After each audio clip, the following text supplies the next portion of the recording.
Isang paalala, ang video na ito ay ayon lamang sa aking sariling pananaliksik. Hindi ko nais na pilitin ang sino man na maniwala sa videong inyong matutunghayan. Kung hindi kayo kumbinsido sa mga impormasyon at taliwas ang inyong paniniwala sa kaalamang aking ilalahad, maaari kayong gumawa ng sarili ninyong pagsisiyasat para sa inyong kakontentuhan. Ang videong ito ay gabay lamang sa mas malalim na kaalaman at pag-intindi at hindi gawa ng isang profesional. Naniniwala ako na malaya tayong magbigay ng opinyon at suhestyon bilang malayang mamamayan ng Pilipinas. Maraming salamat po.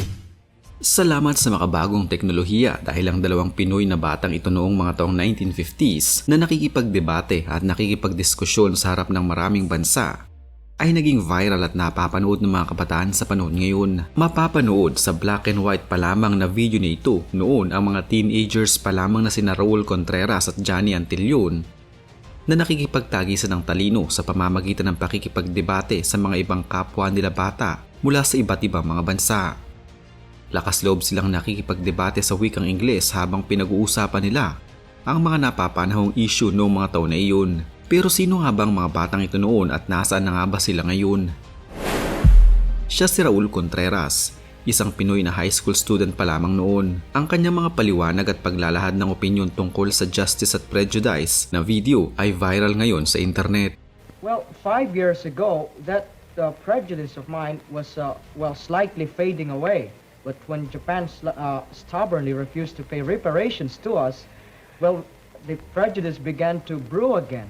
But now I found out from close contact with Yuriko and other Japanese that Japan isn't ready to pay reparations yet, because as Yuriko said, some of them and most of them even have to suffer the cold in the classrooms because they can't afford to heat the schools. Yes, there are existing prejudices between groups of people. As a matter of fact, most of us still, are prejudiced against a group of hybrids, those who have more Spanish blood than Filipino blood in them, and we term them as mestizos. Well, these incidents usually occur in the schools. As you know, I'm in a school run by Spanish monks, and we have a lot of we have a lot of those of that group studying in our school, and usually they are favored. But we think, we think that we are right in saying that they are sort of aristocratic, conceited, and high-headed, and sore-headed, and all sorts of adjectives. And they have the foolish idea that they have the royal blood or royalty in them. Well, how do you get along with these boys in school, Raul? Are there any problems? Well, frankly speaking, I don't get along with them pretty well. As a matter of fact, we usually fight with one another. Kahit pa nasa mahigit 5 dekada na ang nakakalipas, ayon sa ilang mga nakapanood ng video ni Contreras, ang kanyang mga sinabing argumento noon ay napapanahon pa o relevant pa din sa mga nangyayari sa panahon ngayon. Ang mga anti-Asians attack na nagaganap sa iba't ibang parte ng mundo. Ayon sa anak mismo ni Raul Contreras na si Kate Contreras, ang kanyang ama noon pa man ay mahusay ng speaker o tagapagsalita. Mahilig umunong magbasa ang kanyang ama noon pa man. Parati umuno itong naghahanap ng mga sagot sa kanyang mga katanungan.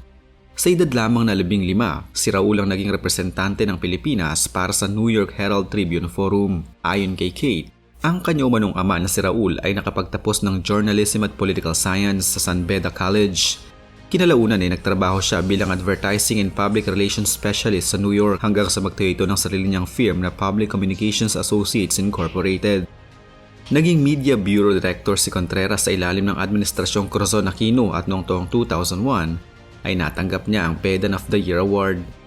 Ayon kay Contreras noon, sa dinami-rami umano ng mga award nitong natanggap ay hindi pa din matutumbasan nito ang saya niya dahil sa pagiging lolo sa kanyang mga apo. Ayon sa kanyang anak, napaka-selfless umano ng kanyang ama. Kaya umano nitong bitawan ng lahat ng kanyang ginagawa para sa kanyang pamilya. Lalo sa kanyang mga anak, lagi umano itong nakasuporta at handang gawin ang lahat para sa kanila. Ayon kay Contreras, ang kanyang pagiging selfless umano ay turo sa kanila ng kanilang namayapang ama noon. Taong 2012 nang pumanaw si Raul Contreras dahil sa kidney failure dahil sa lupus. It's just funny. There's a common tendency among women. Well, those who have a dark complexion, I should say, or just a tanned one, or just a brown complexion. Well, especially these high society matrons. Well, even if they've got already wrinkles on their face, they still want to bleach their skin. Suppose you meet one right now and you say, "Oh, good morning," and you see that she's just tanned and brown. But after 3 months, you meet the same person, and with the usual society walk, and trying to be very dignified and cultured and everything.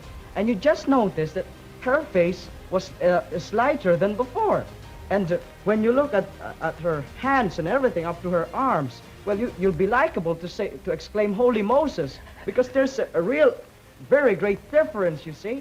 She's about very light here, but you look at the arms and everything, and the lower part of the body, but gee, it's just... Well, I guess we should carefully examine the individual first before passing any judgment on him. And if we ever pass a judgment, we should be just with it. Samantala, ang isa namang batang Pinoy na ito na may video din na nakuhanan pa noong taong 1954 ay si Johnny Antillon. Sa video na ito ay isa pa lamang din high school student si Antillon na nakikipagdebate na ang paksa ay tungkol sa naging epekto ng digmaan sa mundo, pero ang kanyang mga sagot ay talaga namang nakakabilib sa kanyang edad noon. Kasamang ibang mga bata mula sa iba't ibang mga bansa, lakas loob na ipinahayag ni Antillon ang kanyang mga opinyon. Filipinos neither laugh nor smile at you Americans. However, because of America's role in the Philippines, I speak as a nation who trusts your motives, and I regret that not all Asians think as we do. However, they have a valid reason for it, and this is it. In trying to be friendly, you become aggressively friendly, and you ram your aid down our throats, and you tell us that you know better than we do how your aid should be used. I do not believe that we should deprive ourselves of a bargaining point, and therefore I feel that China should not be admitted into the United Nations unconditionally. If she must be admitted, let us get something in exchange, like unification in Korea and the promise there of an election under UN auspices. Well, the Korean delegate says that free elections in Korea wouldn't be possible. Anyway, he says that the admission of China to the United Nations would be immoral. I admit its immorality, but this is no time now to discuss and split infinitives and discuss the fine hairs of philosophy. We must be realistic and face facts, and we in Asia must look to the future.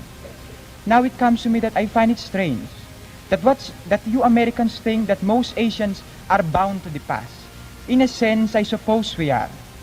But I admit that what struck me most about you Americans was that you discuss the future as if you think there will be one. I appreciate this especially since I come from a generation in the Philippines that is working for the future. We are one of the few countries in Asia with a young leader. Under President Magsaysay's policies, we have no past to bind us. You know how we solve the communist problem in the Philippines? By turning communists into capitalists. By giving communist people schools and land which they could call their own. That is proof, I think, that new leaders can find new solutions to old problems. Ayon sa apo ni Antillon na si Daniel Buenaventura, hindi na lamang nagbitaw ng mga makabuluhang pahayag noon ng kanyang ama, kundi nangako din ito ng masaya at normal na buhay ng kanyang pamilya matapos ang nakapanghingilabot na resulta ng ikalawang digmaang pangdaigdig sa Pilipinas. Ayon kay Daniel, ang kanyang lolo ay nag-aral ng law sa University of the Philippines subalit hindi niya ito natapos. Pero naging matagumpay itong negosyante at nagmay-ari ng isang malaking textile manufacturing company at malaking parte ng Harrison Plaza noon ay pag-aari din ito. Pumanaw si Antillon sa edad na 74 noong taong 2010.